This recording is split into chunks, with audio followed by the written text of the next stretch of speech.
I'm John Stride, president of the City Club of Portland, and we're delighted to have all of you here this afternoon for our Friday Forum series. And it's my honor and the honor of City Club to welcome Secretary of State Tobias Reed. Thank you. And we are pleased to have Julia Shumway, editor of the Oregon Capital Chronicle, to join us for this event. Secretary Reed and Ms. Shumway will discuss the existential threats to Oregon's election systems and the diverse responsibilities and challenges of the Secretary of State's office. Before we begin, just take a minute to silence your cell phone, if you would, please. Thank you. Now a word about the City Club of Portland. City Club's mission is to inform members and the community in public matters, leading them to appreciate the responsibilities of citizenship. We accomplish this through producing nonpartisan public forums, debates, and research that informs them about elections and public policy. City Club is committed to providing a space for civic dialogue that encourages respectful discussion and positive change. It is the City Club members who provide the ideas, lead the discussions, perform research, and plan programs that address the issues of importance to our community. Let me tell you about a couple upcoming events. On November 18th, we'll host Multnomah County District Attorney Nathan Vasquez with moderator Ken Boddy right here at 6 o'clock p.m. at the University Place Conference Center. And then on December 5th, our Friday Forum that day at noon will be Treasurer Elizabeth Steiner and former Treasurer Randall Edwards here at the University Place. Put those two on your calendar. Secretary, you might want to attend that one too. Former Treasurer, yeah. Oh. Okay. To learn about other upcoming programs, visit our website at pdxcityclub.org/events. And to support our mission and participate in City Club's work, become a member. You can visit cityclub.org/membership. And if you join today, we'll take $40 off your membership annual dues. Use the new 40, that's capital N, capital E, capital W, the number 40, and that will give you the discount. Or you can use the QR code that you'll find out at the desk. For developing today's program, we offer special thanks to Kayla Kennett, City Club's Communications Director, and to Shoshana Baird and the Program Committee for attending to all the details that are necessary to put on a program like this. There you go. We'll give them. Now just a moment to thank our season sponsors who provide us the funds to rent this venue, to have the video folks join us and record this.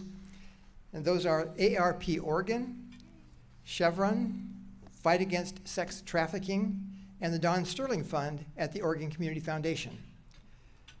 We thank each of these sponsors for their generous support. Again, thank you. Now let's turn to today's program. Oregon Secretary of State administers diverse elements of state government, including overseeing elections, registering corporations or business entities, resolving governmental-related complaints for small businesses, maintaining state archives, and acting as the state's chief auditor. The Secretary of State also serves as one of 3 members of the Oregon Land Board and as chair of the Oregon Sustainability Board. Also notable is that if there is a vacancy in the office of governor, the elected Secretary of State becomes the governor, as occurred in 2015. Secretary Reed is Oregon's 30th Secretary of State. Born in Montana and raised in Idaho, he moved to Salem, Oregon to attend Willamette University before earning a master's business administration degree at the University of Washington. He brings a wide range of public sector and private sector experience to the office, having worked in the U.S. Treasury and at Nike prior to his election as state representative in 2007 and state treasurer in 2017. Editor-in-Chief Julia Shumway has worked for the Capital Chronicle since its founding in 2021. She previously worked as legislative reporter for the Arizona Capital Times in Phoenix and reported on local and state governmental politics in Iowa, Nebraska, and Bend. An award-winning journalist, Julia also serves as president of the Oregon Legislative Correspondents Association and treasurer of Oregon chapter of the Society of Professional Journalists. We are grateful to have these two distinguished Oregonians join us here today. When you registered, some of you submitted questions that you would like us to ask today, and Julia may ask some of those. After the discussion today, City Club members, as a privilege of membership, may ask live questions by going to the microphone that we'll have on the side of the room. If you aren't a member, but you'd like to ask a question, you can join right now on your phone or to go out there and join. Okay? Now, I turn this over to you, Secretary Reed. Thank you.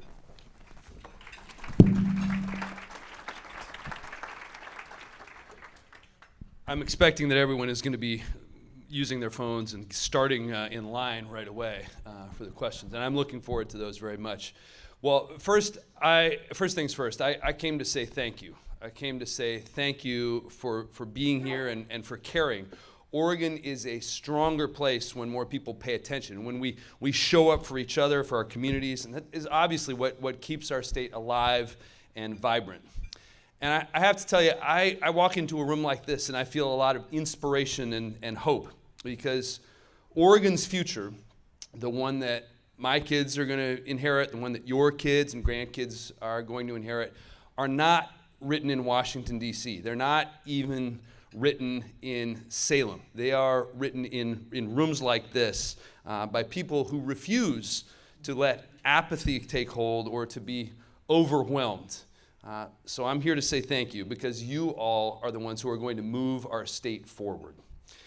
I don't want to take up too much time talking at you today. I am very much looking forward to the smart questions that Ms. Shumway is going to ask, and to the questions you are formulating and joining the City Club in order to ask in person. So I want to make sure we get to that. But I do want to set the stage a little bit. And if we have not had the chance to meet already, a little short introduction probably makes sense. And John covered some of this already. But I worked at the U.S. Treasury. I worked at Nike. I came here as a college student. And before I was elected as Secretary of State, I served as your state treasurer for 8 years. And that was a really useful experience, because while we were at Treasury, we were not just focused on managing money. That was an important part of our responsibility, of course, but we wanted to do creative things to make government actually work. And I'm proud of a lot of things that we did at Treasury, but one thing in particular that I think is a good example of that is a program known as Oregon Saves. 150,000 people now who have retirement accounts who didn't before, giving them a chance at a retirement with dignity. And I think that's a useful example, because it's using creativity and following through and executing so that people's lives actually get better. But as a result of being treasurer, I sometimes hear people say, well, you're a numbers guy. And I think that's true, but numbers only matter if you do something with them. And I think we can probably all agree that the numbers right now say that Oregon's government is not doing enough to serve the people right now. How do we feel about that? Is that a fair statement? So we've got work to do. And that it's worrisome, because I think people are losing trust in our system of government. And that, frankly, is why I ran for Secretary of State, because this office really sits at the heart of the relationship that Oregonians have with state government. And we have to make sure that we are delivering results, whether that is running secure, fair, and accurate elections, and let me be clear, we do, whether that's publishing audits that root out waste and strengthen accountability, whether that is registering and facilitating the success of businesses and nonprofits in Oregon. We do that as well. And preserving our state's history through our archives and making sure that it's accessible to people. You heard about some of these things that we do. All of those have a big relationship on the way Oregonians interact with state government and whether or not they have trust in what we are doing.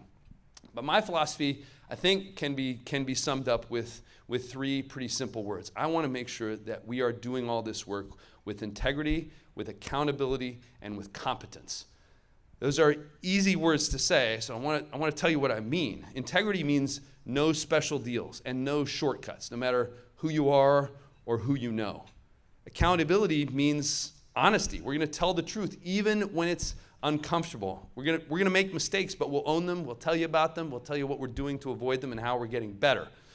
And competence means the program, the office, the website, it better work. It has to work. Good intentions don't matter if you can't actually deliver. And it sounds basic to say those things, I imagine, but it is not. This number may shock you as much as it does me, but when I think about it, since 2015, Oregon has had 8 secretaries of state. 8. And that is not something that promotes consistency and stability. It's leadership whiplash. And so I'm here to bring stability, to bring professionalism and restore confidence and really to deliver results. That is important because we have got a number of big challenges in front of us. We've got to protect our election systems from all kinds of threats, whether those are from foreign actors or even, I hate to say it, our own federal government. We have to work at the local level to secure, to update, to modernize our election systems, including the building out of a brand new voter registration system and a brand new campaign finance law. We're making sure that we continue to run fair, secure, and accurate elections that earn and retain Oregonians' trust in an era where everything is a fight, where every mistake is magnified and even good faith efforts get weaponized. So let me go through some of the other things too. When it comes to audits, I am focused on building a new data-driven, risk-based model for selecting our audits and making sure that the audits we do are not sitting on a shelf, that they are used by policymakers, whether they are legislators or city councilors or school board members, to make decisions based on our findings and recommendations. The corporation division, we are focused on making that process of registration go more quickly and more smoothly. Maybe you will be the first group to tell me that someone in here prefers to deal with paperwork rather than running their business, but I haven't met anybody yet who's in that category. We want people to get through that process and get to work building their businesses and hiring people.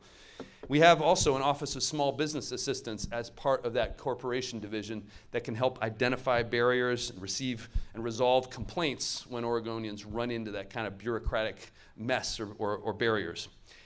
And in the state archives, there's a lot of work going on around modernizing and updating our records. They're actually in a race against time against something called vinegar syndrome.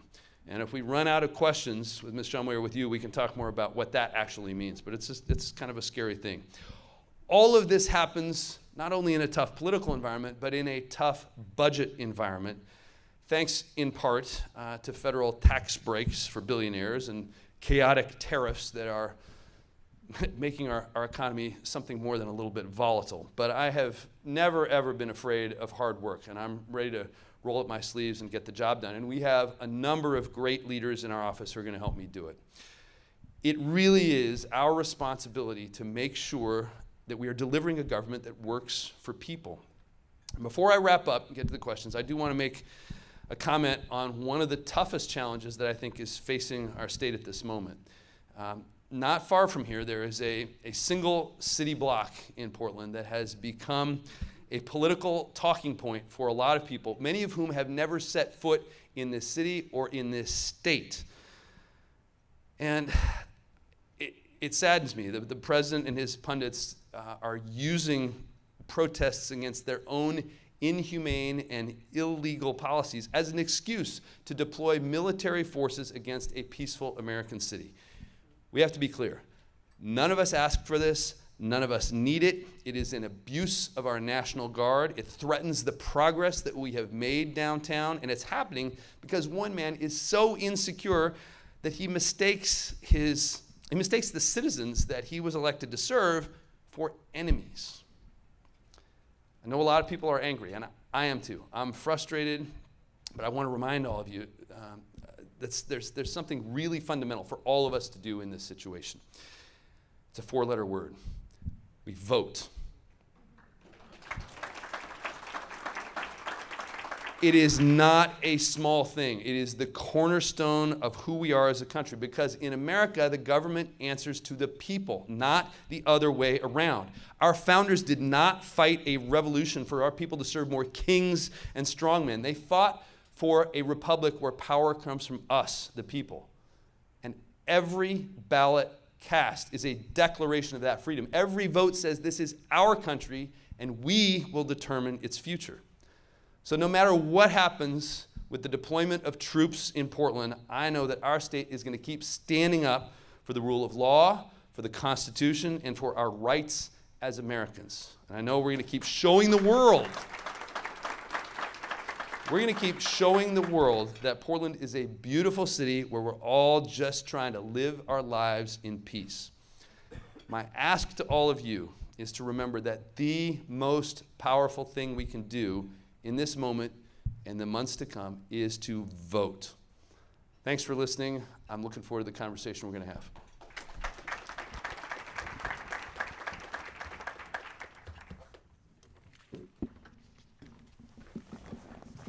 Are you ready?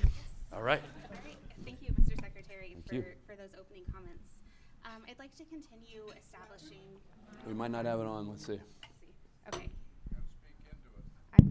This one works. Better? You got any? Here. Use this, and I'll use the one on the podium. Okay, is this better? Much better. All right, so I'd like to continue establishing this shared understanding of what the Secretary of State's office does, which you gave us a bit of an overview of. I think most people in this room would know that you're the Chief Elections Officer, the Chief Auditor, but what don't we know? What are some common misconceptions about the Secretary of State's office?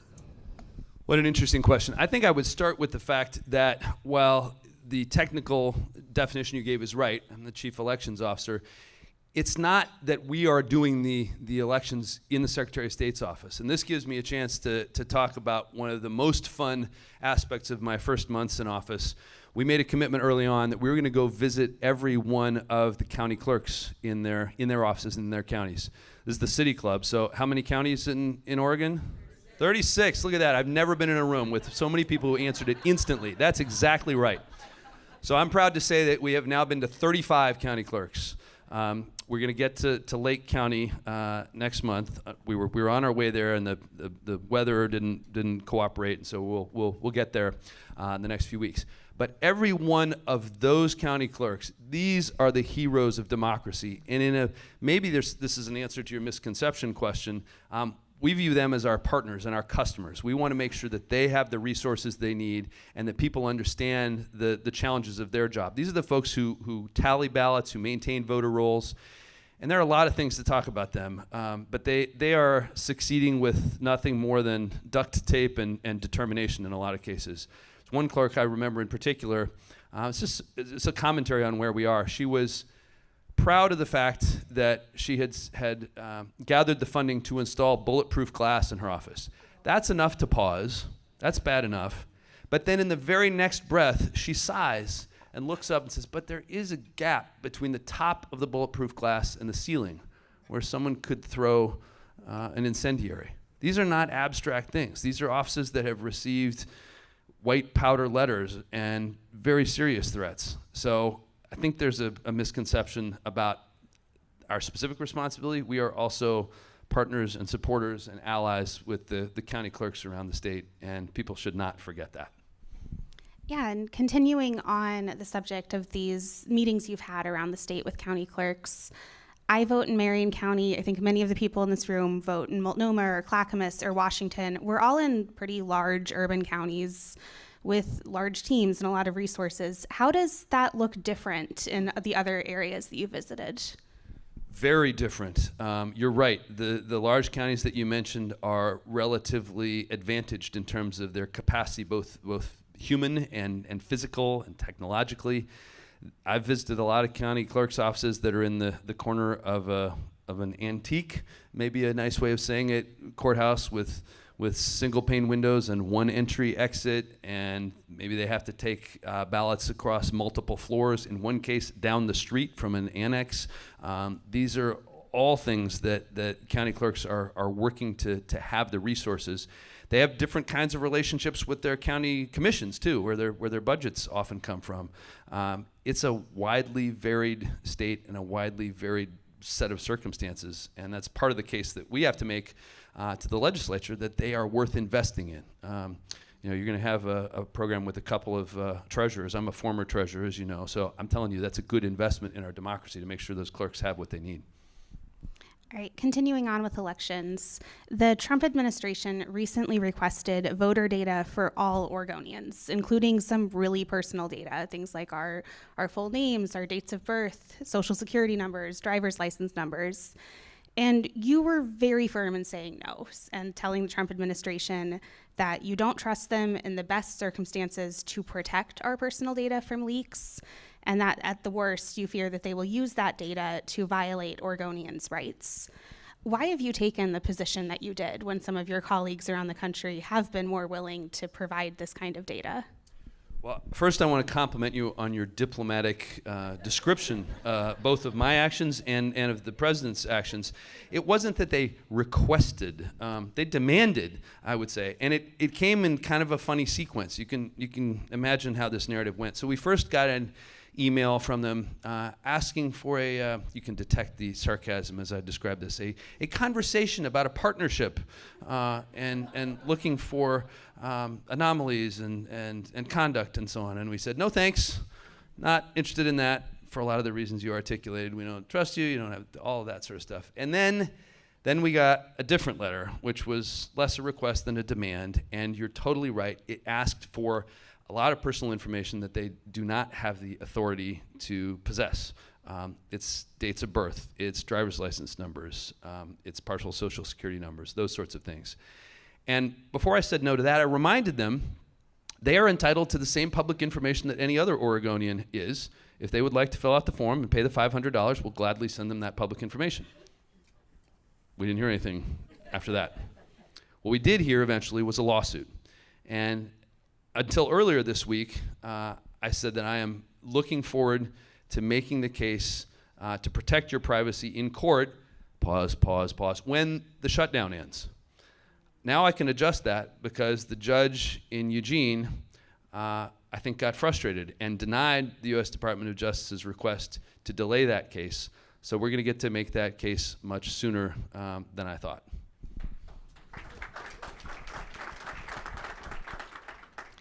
And just to follow up on that, part of the case that the federal government has been trying to make is that a lot of that data is already provided to a third-party group, ERIC, and you can remind me what the acronym for ERIC is.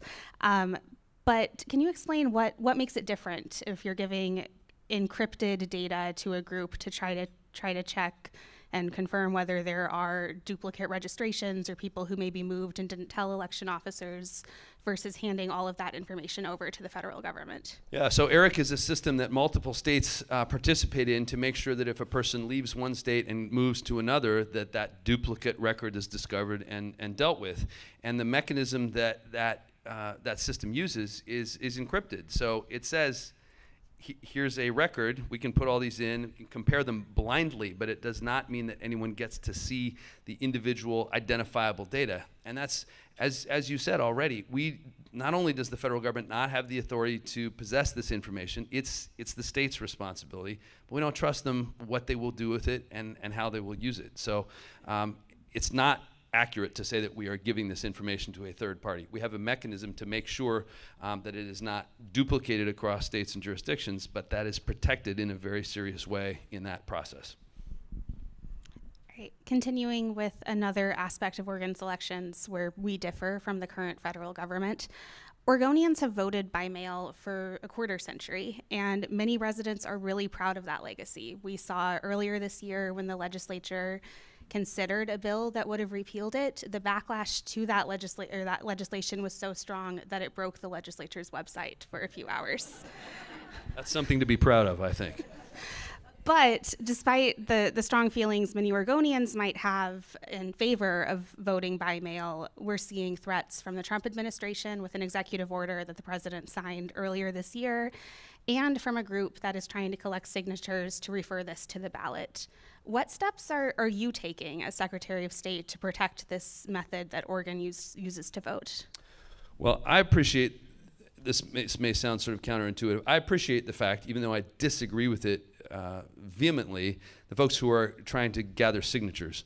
That's the right way to go about it. I don't think it's a good outcome, and I think, as evidenced by the reaction to the legislative proposal, it will fail, but at least that is the right process.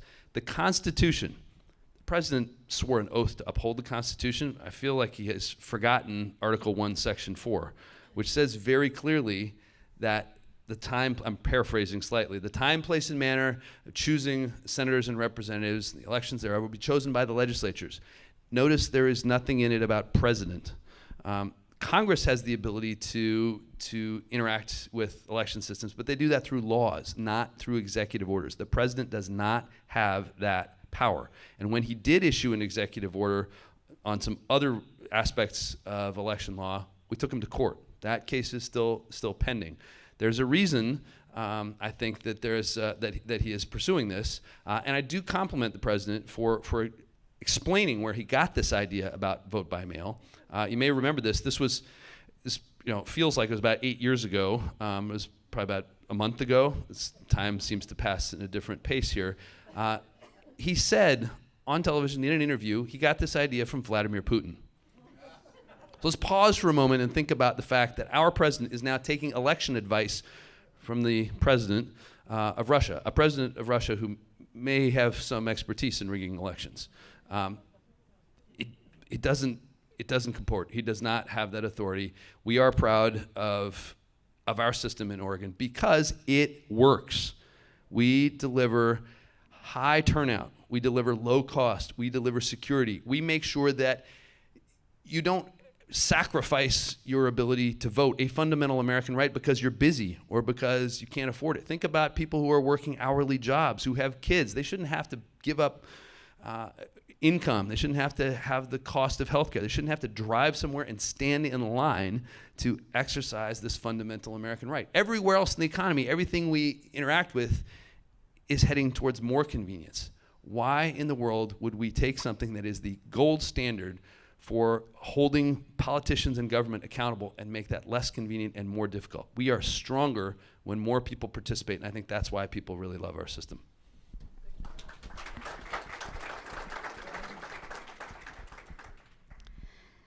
So Oregon has automatically registered people to vote for about the past decade, and one consequence of that is that especially young people are much more likely to be automatically registered as non-affiliated voters. We also have closed primaries, which means that those non-affiliated voters don't get a say in the elections that in many cases determine who actually takes office. Do you think that this combination of automatically registering people as NAVs and continuing to have closed primaries is working? No, and I would separate those a little bit in the way you said it. I think the automatic voter registration is a good thing when it is executed well to make it more convenient for eligible people to vote is a good thing. The fact that we are doing that in this closed primary system, I think, is a separate question. And I do think probably, if not the number one, very high at the list of things we've got to figure out is that question, because the largest segment of the electorate is non-affiliated. And as you pointed out, that means they don't get to participate in the primary system, in the primary process. That's a big part of our process. So not only is it not sustainable, I think it makes it much harder for us to say to those kinds of folks, yeah, we know you can't participate in the first part, but we really want you to participate in the second part. As proud as we are and should be of our high voter turnout, 75% in the last presidential election, that means 25% are not voting. And we got to do better at that. So there are a lot of ways to address that. You can pick any number of methodologies from across the country, but I think we need to have a conversation in Oregon about how those people who don't want to affiliate with a party can have a role in our primary system. And City Club might be a good place to have that conversation. So Oregon was a leader on the national stage with a lot of election reforms, like being the first state to pass vote by mail, like being the first state to have automatic voter registration at the DMV. But in recent years, we've seen other states and even the city of Portland surpass the state in some of these other reforms, things like ranked choice voting here in Portland and in the state of Alaska, open primaries in states like California and Washington. Do you see opportunities for Oregon to lead the nation in other pro-voting reforms? And if so, are those things that you would lead as Secretary of State, or that you feel like you should implement if voters and initiative groups proceed with them? I've always liked what Louis Brandeis said about states being the laboratories of democracy, and I think we have a strong tradition in Oregon of doing that. The bottle bill and public beaches and retirement plans, all of these things are examples of what we should be doing. But I'd say where we are right now with the instability and the things that have been going on in the Secretary of State's office, my focus right now is on getting the fundamentals right, on being as unimpeachable on that execution as anything else. As I mentioned, we've got a campaign finance law to implement. We've got the voter registration system that was state of the art in 2007 to implement and update. So I am focused on that for the time being. But there is lots of room to talk about that, to talk about the innovations and advances we should be pursuing as a state, and I think we should not shy away from that role. We're used to doing this in Oregon, and we'll get back to it, I'm confident. So let's talk more about campaign finance. To set the stage for people. People are going to leave the room, Julia, if we start talking about this. Sorry. To set the stage for people in the room, Oregon is one of very few states that does not currently in elections have campaign finance limits. You've probably all seen headlines about some Oregonians writing $1 million checks to politicians, something that would not be allowed in most states. Finally, last year, in the face of a likely ballot initiative, the legislature got together, passed contribution limits that are set to take effect in 2027. But in the waning month of this legislative session, your office asked the legislature to delay those limits from taking effect. Can you explain why you took that step? Well, let me start by saying I want to get the influence of big money out of politics. And I appreciate the fact that the legislature passed this bill. I want it to be implemented well. I'm committed to that. I went before the legislature towards the end of session at their request to provide an update on our implementation. And what I told them was that we are facing some real challenges with this because the bill that they wrote, and this is not just me saying this, even the proponents and the people who worked on it and voted for it said it as the bill was passing, is plagued with a number of contradictions and ill-defined terms and things that we have to interpret. Even people who were involved in that will presently interpret the same exact text in diametrically opposed ways. We also do not have adequate funding to implement what they have passed. So my testimony to the legislature said, here's our situation. We need these technical fixes and we need this money. And we are going to be challenged on the timeline that you have laid out. That's the conversation we're having with the legislature right now. We are committed to implementing this bill and executing on it as best we can, but we need the legislature to provide those technical fixes and clarifications and the funding to do it. That's it. And as we're talking right now, or earlier this morning, your office was holding a virtual public hearing on, or trying to collect people's feedback on the campaign finance law. What kind of information are you seeking from the public to help you implement the law as written? Well, this is one of the beauties of our very participatory process. I mean, one good example are those terms where different people are interpreting the same text in different ways. So we're trying to understand how people react to the real world implications based on how we're interpreting things. I'm resisting the temptation to go down a rabbit hole here of describing some of the rather absurd things that might result from the bill as it is written currently. But we're trying to make sure that people understand what this means and how they think we should react to that, and as we're writing the rules to implement this. Remember, the law is passed, and then it's up to the agencies to interpret and write rules that implement the statute. That's what we're doing as we write those rules, making sure that we're having the feedback and essentially giving people the chance to surface problems with interpretations and implementation. And at the risk of delving into territory that's a little too wonky for a general audience, why This is not a general audience, but I understand your point. why don't we have why can't we have a website that allows you to open more than one tab, multiple tabs, or see information more easily if we're looking at campaign finance? This is probably one of the few rooms in which you can say multiple tabs and you get knowing nods and chuckles from the audience. That's a compliment to the City Club. We can.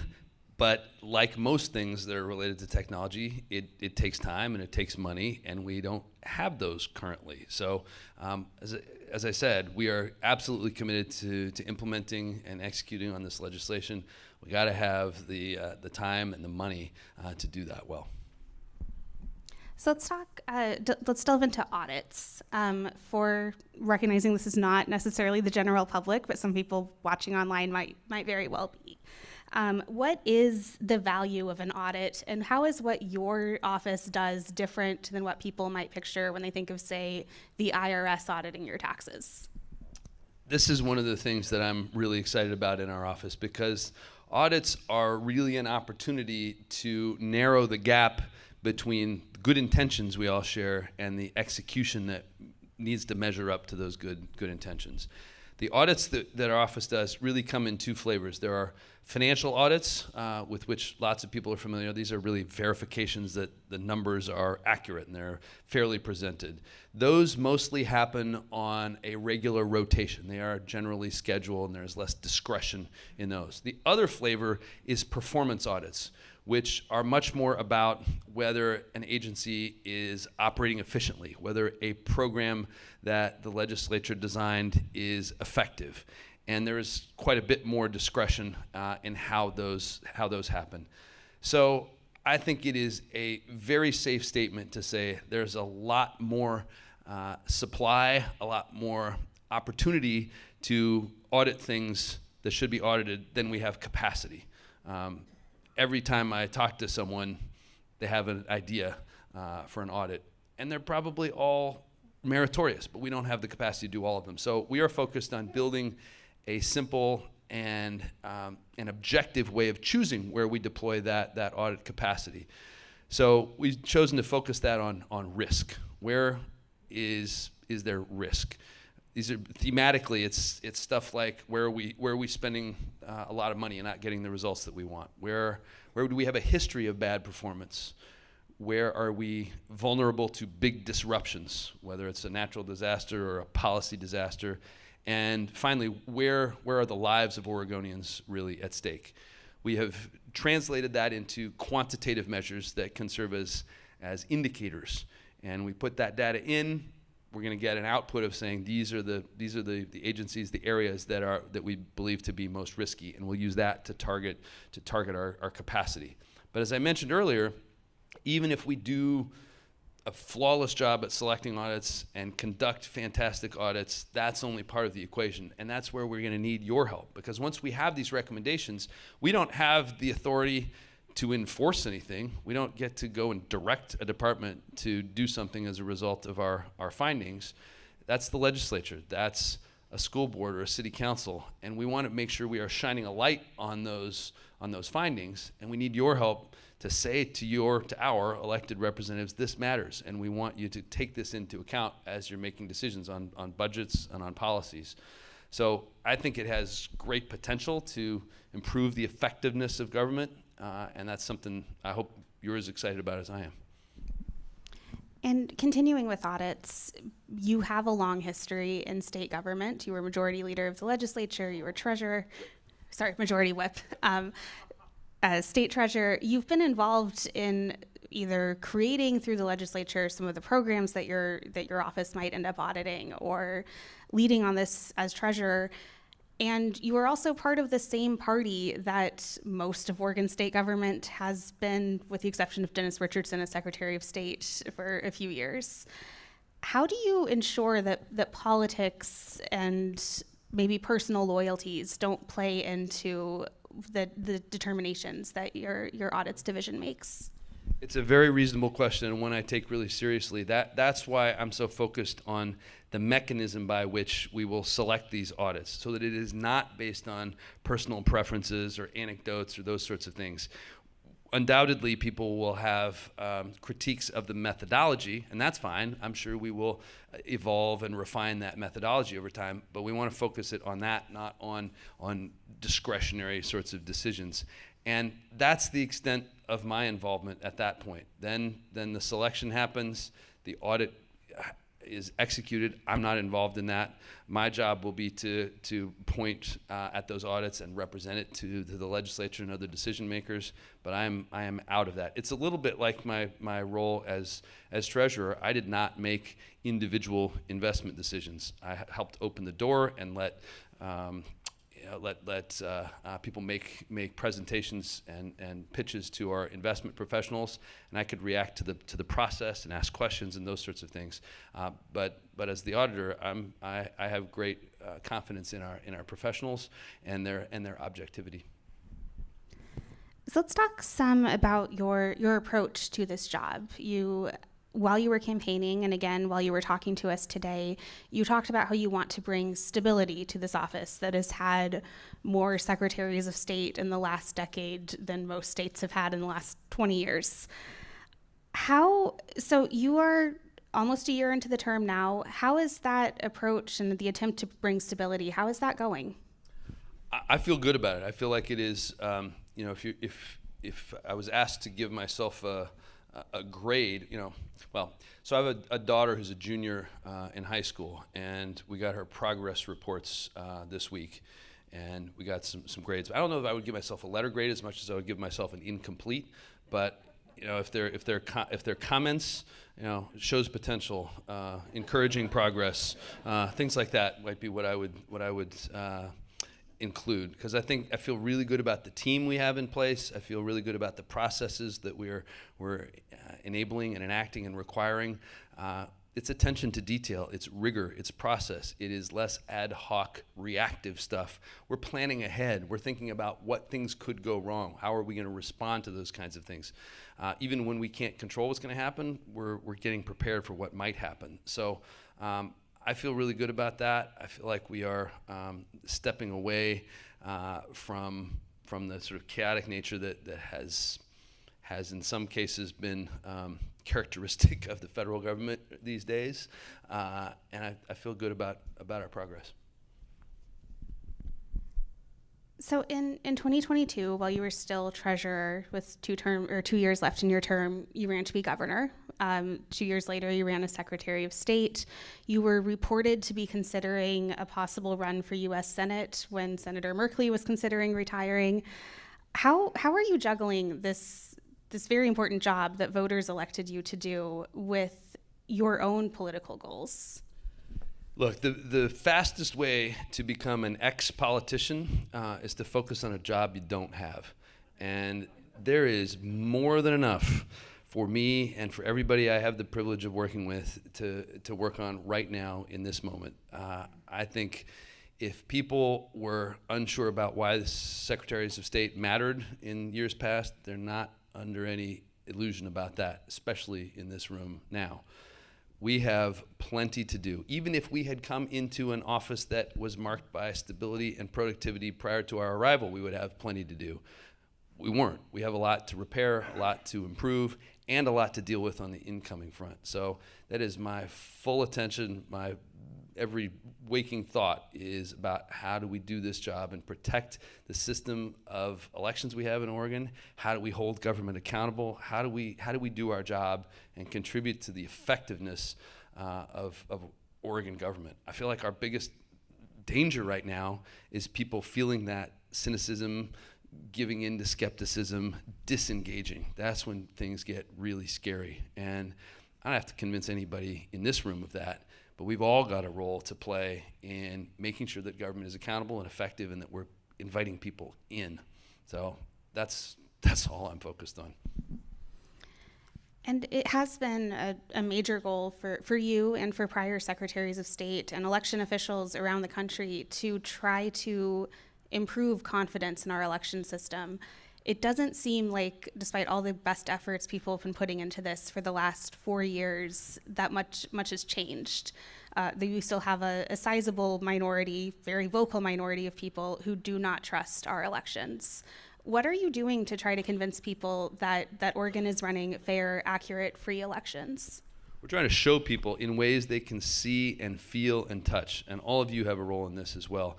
We did a couple of examples of this leading up to the election in May, and I expect we will, in advance of May 2026 and November 2026, ballot ride-alongs. So we took television stations with us and filmed every step of what happens after a ballot is turned in.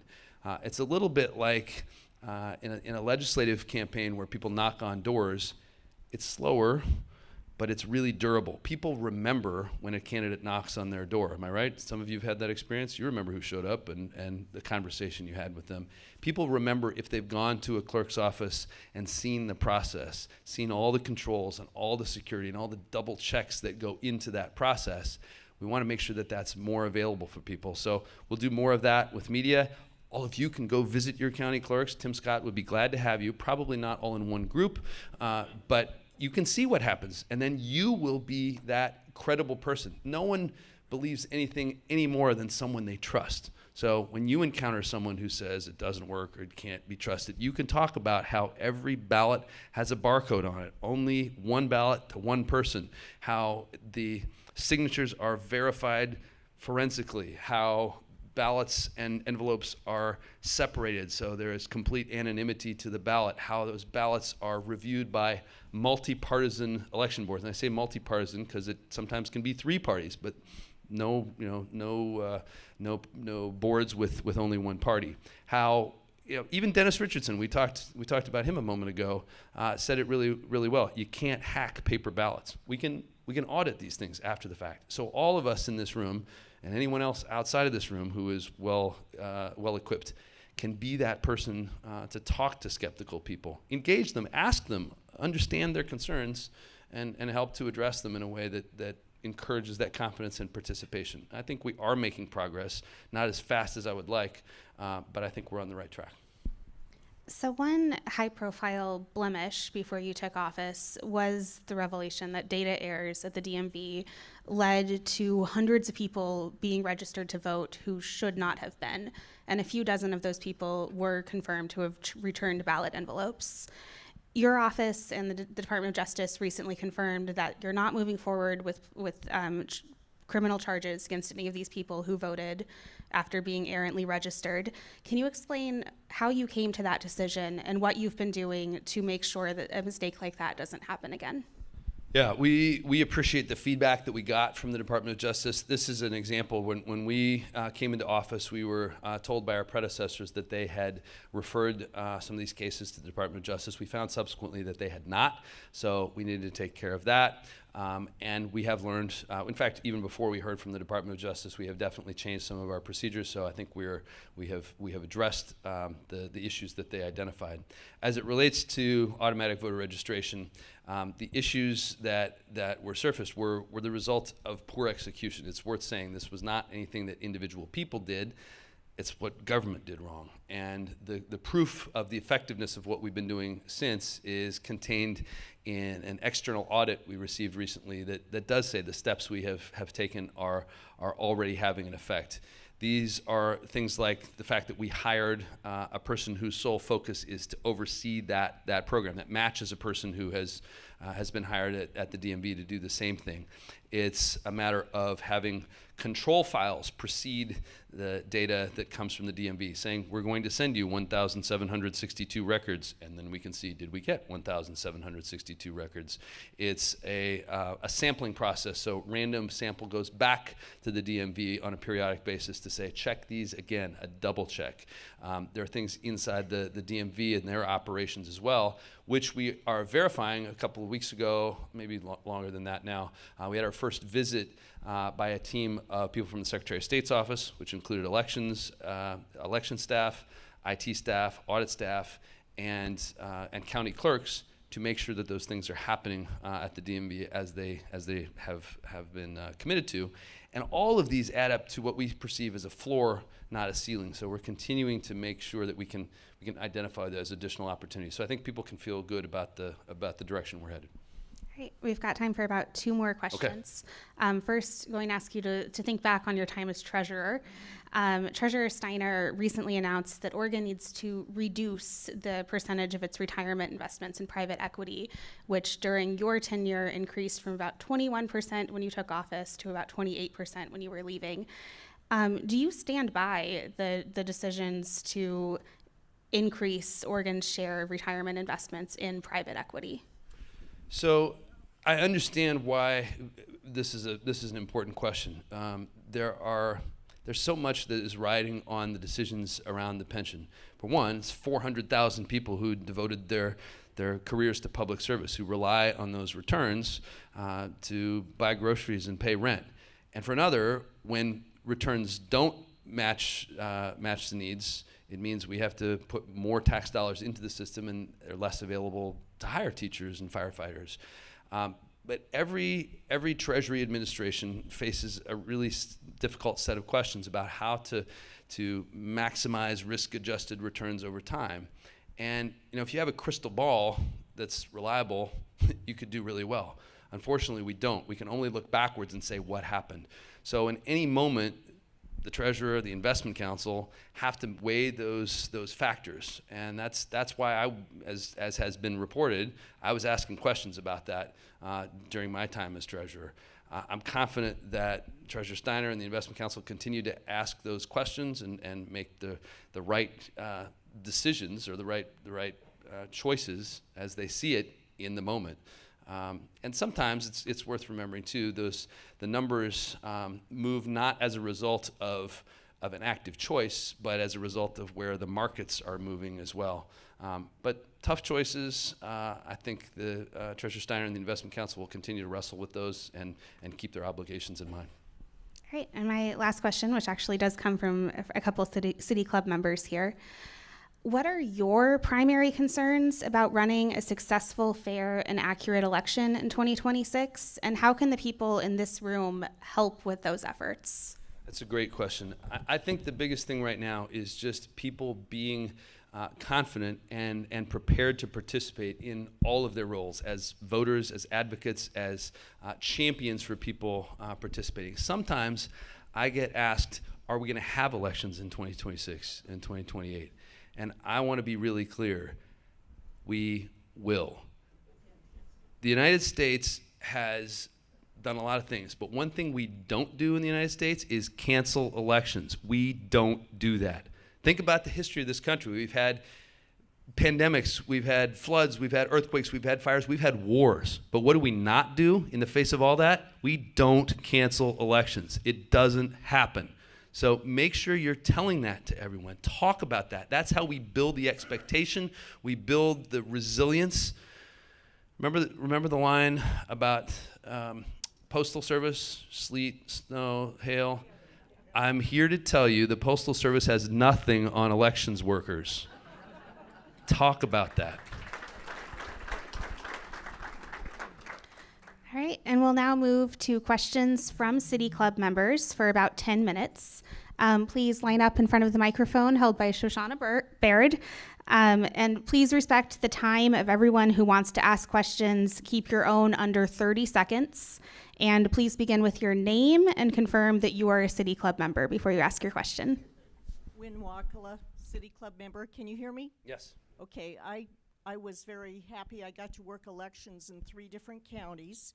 Great. Till 4 a.m. one time, counting the last ballots that went through the voting machine. And I know in Oregon, at least, the voting machines are not connected to the internet. Never. And everybody, Trump's always trying to say they're rigged and all that. Are they the same in other states? I think the answer to that is yes. The tabulation machines are never connected to the internet. They are air-gapped. They are inside secure facilities. It can't happen. Wow, an objective yes/no question. I was expecting lots of judgment and nuance, but that's coming now, Sam. Thank you. Sam Metz, City Club member. First, thank you for honoring the naked bus riders by wearing bicycle socks. Yeah, thank you. Yes, absolutely. In the last presidential election, 41% of Oregonians voted for Donald Trump. How do you resolve your personal reaction to executive orders with the 41% of your constituents who voted for the president issuing the executive orders?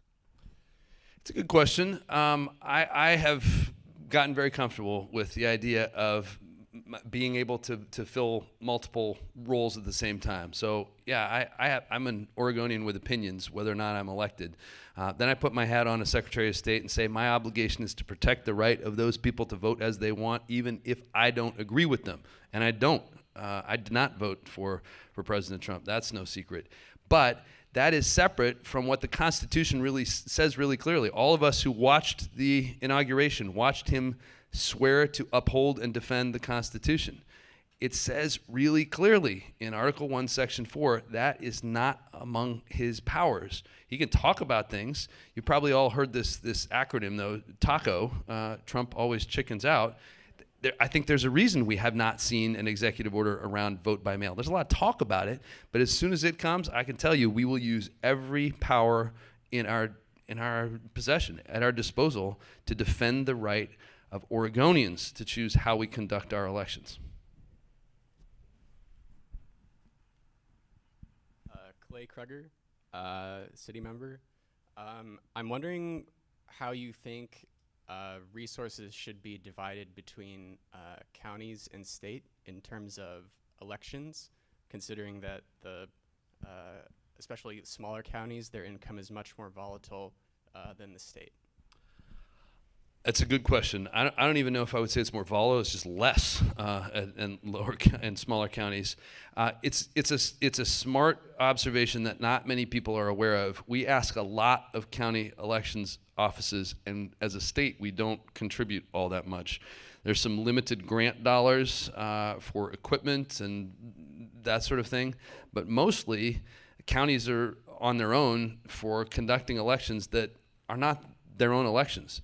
They can, in some cases, they can bill special districts that are conducting elections, but when it comes to federal and state elections, we're just imposing it on them. So I would like us to be able to do more. One example of that, most everybody in here is Multnomah County voters. Any Clackamas and Washington, this would apply to you as well. There's something in those counties and a couple others in Oregon called ballot tracks. And if any of you have signed up for that, it's an opportunity to get a text message or an email or both at 3 key moments in the election process. One comes and says your ballot's on the way. It's a nice thing. You can look for it in the mail. You know if something has gone wrong, if it doesn't show up soon. And get another one when you've returned your ballot. Your ballot has been received. And then there's a third one, sometimes really close to the second one, that says your signature has been verified and your ballot will be counted. These are all things that now, having talked to 35 counties, they would like to do. I think it's a nice confidence booster. People can feel and see where their ballot is in the process. The only reason I've identified that all counties are not doing this is cost. I think that's a good investment, a relatively affordable one that we could make as a state and make sure that every voter, every county has access to that. So the short answer to your question is more money needs to go to counties. You bet. Chris Kobe, I'm a member of the City Club. My question goes to both voting and your experience in the legislature and public policy. After Tuesday's results in California and elsewhere, there's increased interest in redistricting by various states. I'd appreciate your comments on whether Oregon should do that. And the second and affiliated question is, what do you think about a Citizens Redistricting Commission for the purpose of redistricting? Yeah, two good questions on redistricting. Well, in theory, of course, redistricting should be a mechanism to make sure that districts reflect communities, and that is hard. I understand why California did what it did. I'm disheartened by the country moving in that direction, but I understand that as a response, and in the the grand scheme of defending democracy, that may be a necessary step. It would be for the legislature to do, not for me. But let me make a more broad comment, which gets to your question about a citizens commission. I was on the redistricting committee in the legislature in 2011 and saw that process work for the first time in something like 80 years. But I want to caution you, everyone in this room is too smart to fall for this, but just because a district has a funny shape is not evidence of gerrymandering. I say that because the statute says very clearly it has to have exactly the same number of people, has to be compact and contiguous, and it cannot divide a community of interest. I pause there for a moment because community of interest is not defined. Is that a city, a county, a school district, a watershed? Yes. And if you have to have the exact same number of people, you might have to create a funny bulge on one side to get that extra 128 people. As to a citizens commission, maybe. You didn't use a word that is often used in questions like that, an independent commission. And I say independent from whom? There are going to be people, there are going to be Oregonians, someone will appoint them. I want to make sure that we have a system that reflects the population, that allows people to have a chance to elect representatives they have confidence in, but it is not an exact science. We're going to keep trying to get better at it. You're back, Wynn. I did elections before we had vote by mail too, and back then you only checked every 10th signature, because the people at the polling places were supposed to know their neighbors and know that that was them. But now that it's vote by mail, every signature is checked. That's right. And do you want to explain a little bit about what happens if the signature doesn't the signature on the back of the envelope doesn't match the one in the file? Yeah, you're all going to be sound like election experts when you get to use this technical term. That presents an opportunity for people to cure their signature. So they'll get a communication from the elections office that says it's a problem with your signature, and they have some time to come and resolve that. When people complain about that, I think that's a great opportunity to say, see, the system works. You can't have somebody else sign your ballot. One funny anecdote I got from one county clerk said, she said some people come in and say, well, I'm angry when I sign the ballot sometimes. And the clerk had a great response. She said, well, give me the angry signature.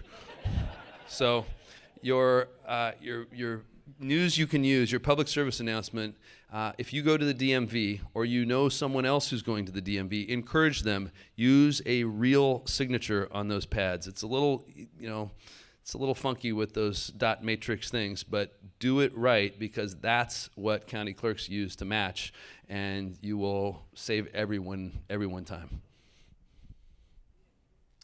John Stride, John. City Club member. Yes, I imagine. President of the City Club, in fact, right? So a point and a question. Okay. First point, City Club did a comprehensive research study on independent redistricting commissions some time ago that you might refer to in terms of the public policy we adopted at that time. Second question, you commented on a lawsuit that you're now involved in to protect voter information. Mm-hmm.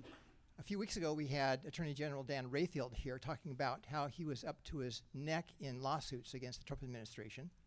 How do you coordinate with the Attorney General's office, and what support do you get or ask for in protecting Oregon citizens?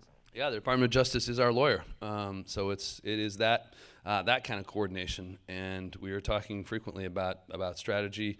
We have a general counsel in our office that manages that relationship. I am not a lawyer, so I'm not qualified to have a lot of legal technical opinions. I have policy opinions and that sort of thing. But we're working well together, and I have confidence that when we get to make that argument in court, we'll make it very well. And I will take the opportunity to do the last question. Shoshana Baird, very much a City Club member. You mentioned that one of the things you prided in your office is the efforts to look forward and not just be reactive. Yes. As you look forward to 2026, what are the things that you are doing to try and prepare for upcoming elections that maybe are different from this year? And what would you need to be doing to give yourself an A grade at the end of next year? I don't think I can give myself an A grade until the term is over. But, so here's another very practical thing, and you all can help on this as well. I am concerned about, less in Portland than the rest of the state, but the reliability of the Postal Service. They obviously play an important role in our system, especially now that we have moved to postmark date as a deadline rather than receipt. So in some parts of the state, Medford comes to mind in particular, the path that a ballot or any piece of mail follows has changed. So if somebody in one side of Medford is mailing their ballots in, it comes to Portland before it goes back to the other side of Medford. So that's an example where the efficiency of the post office, that might work for them, but it's at odds with elections in some ways. So we may be back to the days before the postmarks were involved in saying, yes, you could mail it in, but if you want to take more time, if you're past the Thursday before the Tuesday, you really should find the drop box. That's easier for some people in some parts of the state than others, but we're trying to anticipate that, to encourage people to use drop boxes. That's a place where you can help, and I think we want to be creative about making that efficient and frankly more fun. Let's think about ways that there can be. There's a national group called Party at the Polls. We don't really have polls, but maybe there's parties at the drop boxes we can have to encourage people that would be a nice place to be at some point during the elections. Oh yes, you need the mic back. Yes. Yep. Thank you. That concludes our program for this afternoon. Thanks to Secretary Reed and Ms. Shumway for helping us. Yes, thank you.